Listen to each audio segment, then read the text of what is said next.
Eu fiz umas 6 ou 7 publicações agora no Facebook e vou fazer um vídeo rapidinho resumindo as coisas que eu falei nessas publicações para ficar mais fácil se alguém interessar. Bem, é o seguinte, a publicação que eu fiz eu falei no vocabulário que se deve usar para ler a ética. Quer dizer, a ética foi escrita em 1650. O Spinoza faleceu em 1677, quer dizer, uma linguagem muito antiga. Então, para você ler a ética, você tem que fazer uma espécie de tradução para o moderno. Então, a primeira palavra que o Spinoza usa, que é Deus, por exemplo, você tem que traduzir ela para a natureza, porque Deus, para Spinoza, é a própria natureza. Ele se referia como Deus. A outra palavra é alma, que você tem que traduzir para consciência, para self, para subjetividade, como você quiser, uma palavra moderna, porque a alma realmente se remete imediatamente à religião, né? A outra palavra é atributo, que essa é uma palavra já filosófica, né? Diz respeito aos os dois atributos que Spinoza reconhece como tendo o homem participação nele, que é o pensamento e a extensão. A extensão é a matéria, tá? E o pensamento, no que ele se refere ao ser humano, é o pensamento como a gente percebe ele pelo entendimento mesmo. Mas quando ele diz que pensamento é um dos atributos de Deus, ou seja, da natureza, né? O pensamento está presente em toda a natureza, nos acontecimentos, nas espécies animais, nas mutações físicas, químicas, tudo pensamento está acontecendo. No homem é na consciência.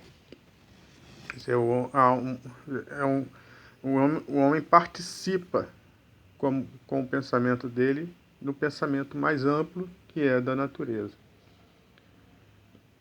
A afecção é aquilo que existe noutra coisa pela qual também ela é formada. Então, a diferença entre as pessoas, por exemplo, são afecções diferentes dos corpos, né? Cada pessoa é uma pessoa. Ela foi feita de uma maneira diferente, afetada de uma maneira diferente. São as afecções. Os pensamentos, as ideias também sofrem as afecções. O modo de pensar de cada um são afecções.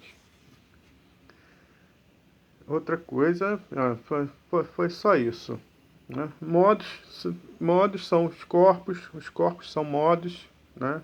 Da extensão, as ideias são modos da extensão. É importante ter em mente que os conceitos de Spinoza eles são recorrentes. Eles adquirem significado à medida que você avança com eles no pensamento que ele está demonstrando.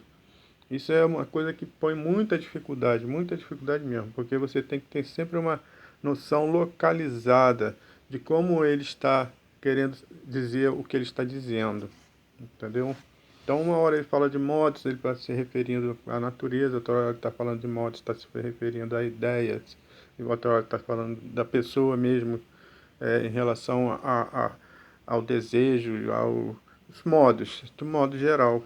Então, tem que ter sempre essa noção.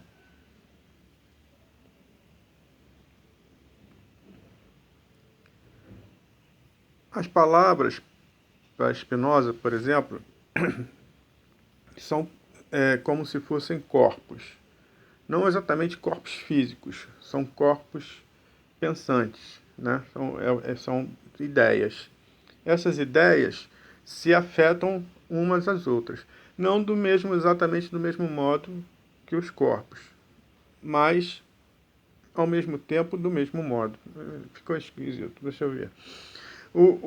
Os corpos se afetam uns aos outros de diversas maneiras, de acordo com as naturezas dos corpos. Então, um corpo físico que seja limitado, que bate no outro, vai empurrar o outro e vai assim em frente. Um corpo líquido já vai se miscuir. Os corpos se comportam de uma certa maneira específica da matéria. E as ideias também se comportam de uma maneira específica a característica do pensamento, mas muitas vezes agem como os corpos. Por exemplo, uma ideia que se confronta com outra de uma maneira limitada, numa na outra, que se chocam mesmo como se fossem corpos. Já outras ideias afetam as outras ideias, e se miscuem nas outras ideias. Então, no pensamento, as ideias se comportam como corpos, mas são no reino do pensamento, e os corpos no reino dos corpos.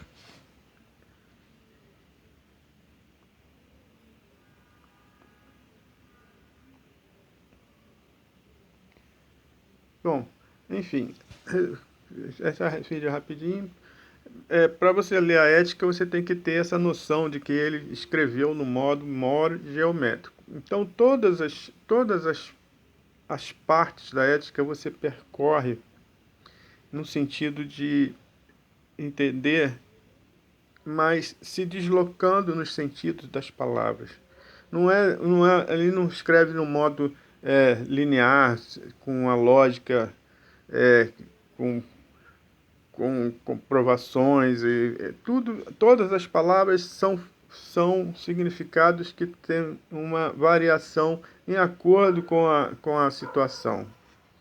Mas tem uma lógica, só que, como ele diz, é uma lógica geométrica. Agora, finalizando, o que eu falo que é a língua inglesa, de certa maneira, que aí é uma opinião pessoal.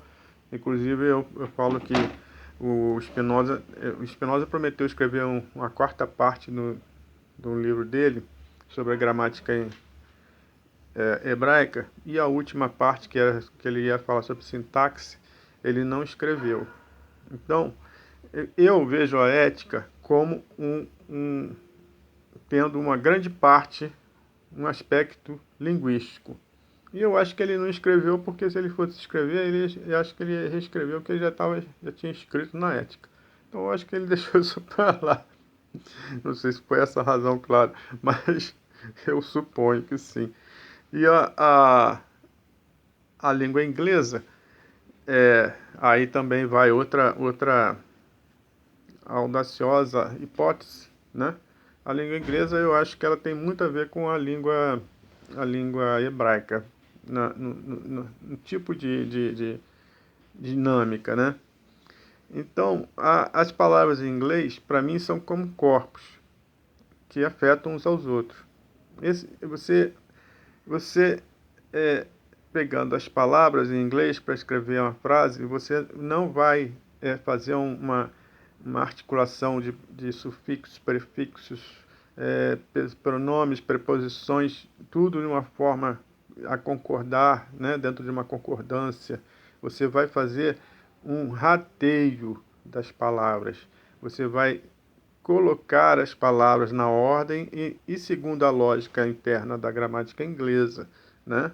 Você vai colocar as palavras e vai ter uma construção correta, né? Então, o inglês parece muito com a lógica hebraica. Agora, isso é uma coisa que eu estou falando, não vou afirmar para ninguém, mas se mandarem eu assinar embaixo, eu assino. Bom, é isso. Agora, as coisas que eu falei até aqui, que eu botei lá no Facebook, foi só essas coisinhas. Então aí eu estou repetindo aqui, tentando organizar umas coisas que eu falei num vídeo só. Tchau, até a próxima.